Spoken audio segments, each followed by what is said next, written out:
Iako je prva poznata srpska prestonica Destenik, za koga se pretpostavlja da je u okolini današnje Sjenice u Raškoj, stari grad Ras se pominje već u delu vizantijskog cara Konstantina VII Porfirogenita o upravljanju državom De Administrando Imperio u 10. veku. Utvrđenje je podignuto na prirodno branjenom nepristupačnom terenu sa okomitim stenama sa istočne, delom i sa severne strane, sa strmom padinom sa zapadne strane. Tvrđava Ras ima sve odlike vizantijskog kastela, kod koga je izgradnja bedema i kula bila svedena na najmanju moguću meru, uz korišćenje prirodnih pogodnosti i mesta za odbranu.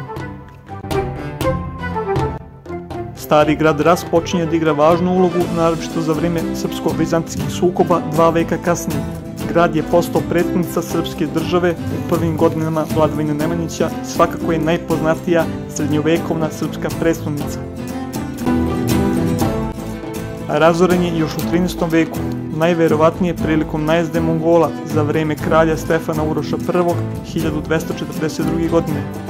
U blizini Novog Pazara otkriveno je arheološkim iskopavanjima utvrđenje za koje se smatra da je najverovatnije stari Ras.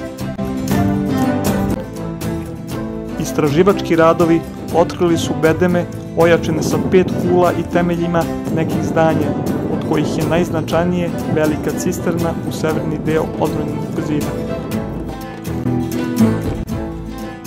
U Rasu su nađeni i najstariji primjerci srpskog novca iz vremena srpskog kralja Stefana Radoslava 1228.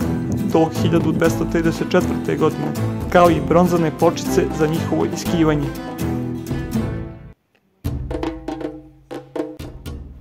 Ime Ras najverovatnije vodi poreklo od naziva rimskog utvrđenja Arsa, koju pominje vizantijski istoričar Prokopije u 6. veku.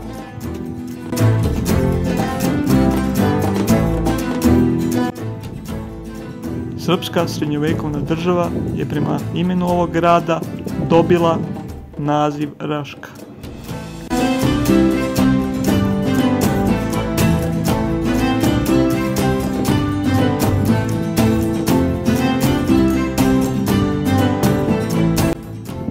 Opsežna arheološka istraživanja kompleksa srednjovekovnog starog Rasa su započeta krajem 1971. godine, a ceo kompleks se od 1979. godine nalazi na UNESCO-voj listi svetske baštine u sklopu spomenika srednjeg veka objedinjenih pod zaštićenom celinom kao Stari Ras i Sopoćani.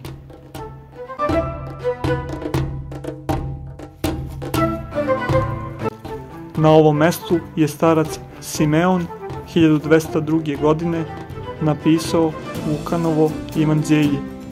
Na 189. listu Vukanovog Evanđelja postoji zapis starca Simeona koji kaže da je knjigu napisao svom gospodinu, velikom županu u pećini u gradu Rasu.